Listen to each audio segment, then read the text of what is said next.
this dish, you're going to need the following ingredients: 2 russet potatoes or pre-cubed potatoes, a 1/4 cup of mint leaves, a 1/4 cup of cilantro leaves, 1 jalapeno pepper, 1/3 of a 15-ounce can of diced tomatoes, a 12-ounce package of frozen sweet corn, cayenne pepper, probably need about 1/4 to 1/2 teaspoon, some black pepper to grind, some cumin seeds. You're going to need that in 2 places, so get enough to be able to do some cooking.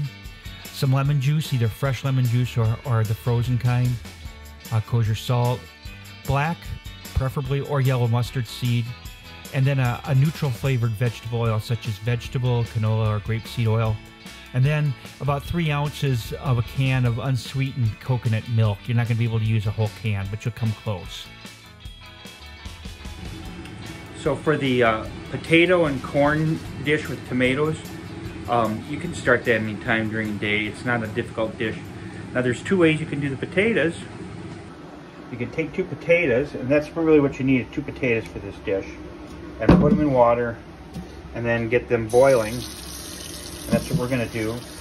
And then afterwards you're going to cool them, peel them, and then dice them. Or you can buy this stuff in the produce section of the grocery store that's already cut. They are a little flavored, but it works just as fine. Either way it works. But since we're going to try to do things the right way, we're going to go ahead and boil these potatoes. You only have to boil them, probably for about 10 minutes. You don't want them really soft because it makes it harder to cook, or to cut and to peel. And russets are fine. I think russets are probably the best thing. You could get by with yellows. I would not necessarily use red potatoes on this. For the potato corn dish, I get a non-stick pan, or you could use a cast iron pan, but you want something, either cast iron or non-stick. If you used a regular stainless steel pan, this would not work. Get lots of sticking because potatoes are going to have a lot of starch. Set to about medium-high and get that warmed up, and we're going to put in 3 tablespoons of vegetable oil. So canola oil, olive oil I would not recommend. You want something a little bit with a higher flash point. And a neutral flavor, yeah. So let the pan warm up for about a minute, and then add that 3 tablespoons of oil. You see the oil in there? When the oil starts to shimmer, that's when it's ready to move on to the next stage. And what we're going to do is we're going to be putting in some mustard seed and some cumin seed into here. We're going to let that just so it starts to pop, and then we're going to add in our potatoes. Okay, the oil's been on for about a minute.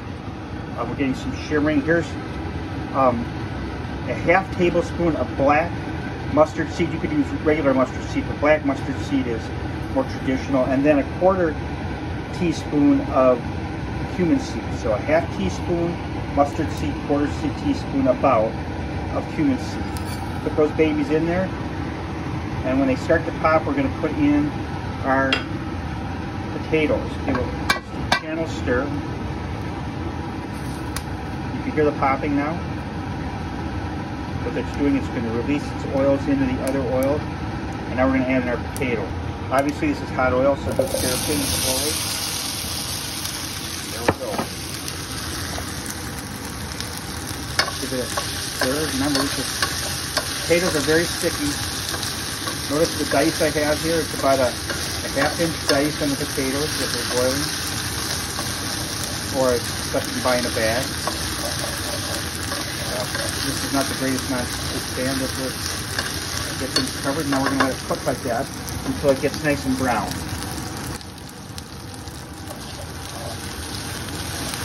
Keep this stirring. We don't want to get sticking going on here. This usually take about, I'd say 6 to 8 minutes to get a decent brown. You don't want it burned. You just want it. You want to get some browning. In order to get browning, it's got to release the moisture from the potato. Okay, as we're getting towards the end here, we're going to add in a clove of garlic. Come on, get out of there.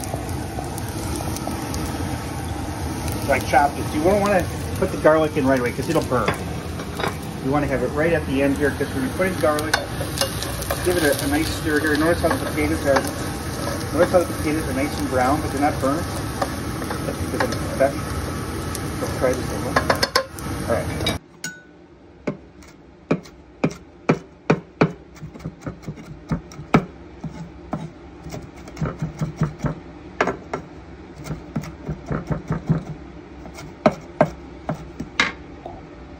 let the garlic cook for about a minute. Now we're going to add in one chopped jalapeno,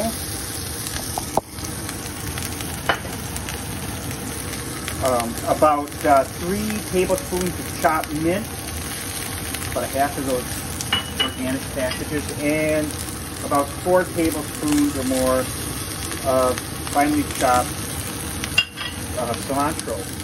Give that a quick spin. There we go. Now we're going to add in about a half a can, a small can of chopped tomatoes, diced tomatoes. Okay, the other part for another dish we're going to do here is that now give this a quick stir. And we're going to turn down the heat. The corn we're going to be using for this dish is frozen corn, which is better than canned corn. Canned corn.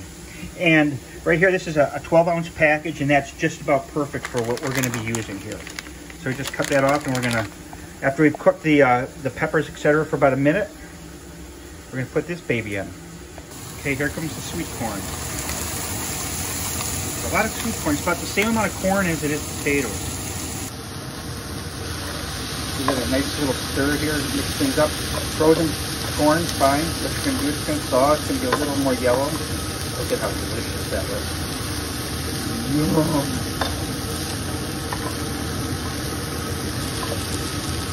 Let's just cook for about 2 or 3 minutes. Doesn't have to be much. We're basically just thawing it more than anything, bringing it back up to temperature.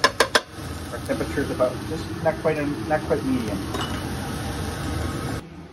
We're going to be adding in coconut milk, and you can get some small cans of coconut milk in some place, and if you do, that would be great, because this is way more than we need, although we're going to use it for another dish.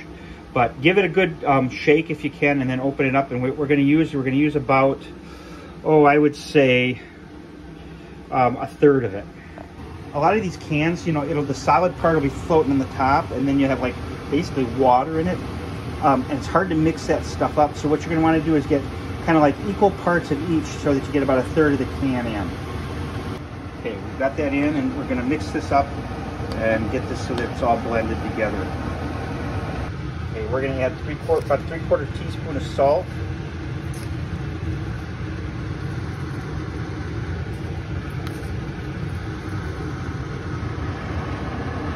Salt's in there. Now we're going to get some cayenne pepper. And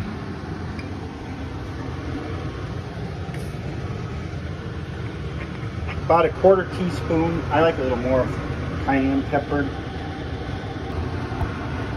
Okay, nice 1/4 teaspoon of cayenne. And about a tablespoon of lemon juice, and I'm going to use that frozen lemon juice that I like so much. So it's 1 tablespoon, so, ooh, I'm out. Let's get some more. That's about it right there. Give that a stir, and you're going to cook that up a little bit, and then we're going to finish the dish. I'm going to cover this dish up. Don't have to do this. I'm going to turn the temperature down to about a simmer low. I'm going to let it cook like that for about 5 minutes, 3 to 5 minutes, just so everything gets to know each other and gets warm. And then we're going to finish it up with a little bit of black pepper, and then 2 teaspoons of ground roasted cumin. And I'll show you how to do the ground roasted cumin, which is really important you do that, because roasting cumin seed really adds another flavor. Okay, we've got a heavy pan here, fairly heavy pan, small. I've had it on medium-high heat for about a minute, and now I'm just going to pour in some cumin seed, and I'm going to do quite a bit, because this is handy to have, and it's good to do this all at once for a big meal.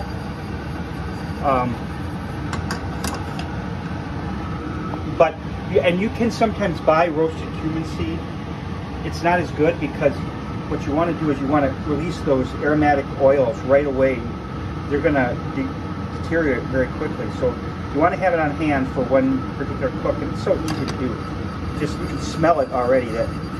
Give it a shake, and you can grind this up with a mortar and pestle if you want to do that, or you can just sprinkle it on ground, which is what this recipe is going to call for. And It's really good to have. But you don't want to burn this too. You know, about a minute or two, keep it stirred. You can smell it. Can you smell it? Ooh, I can smell it. Oh, that roasted is really good. Okay, so we've had this cooking for about 4 minutes. And, oh baby, that smells good. See, it's a nice little simmer. Give it a little stir here. Now I'm going to put in my ground, just brashly roasted cumin. About 2 teaspoons. So just sprinkle it over the top. I know this is a tablespoon, but I'm just taking a portion of it. Right there, look at that. Ooh, that looks good. And now I'm going to get some shit. I'll drop this spoon. I'm going to get some black pepper.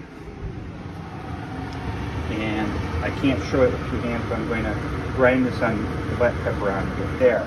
Black pepper's on. Just like with freshly roasted cumin, you want the black pepper to be ground immediately because it's releasing those oils, and you're going to benefit from the immediate grinding. This is the dish. I've turned the heat off.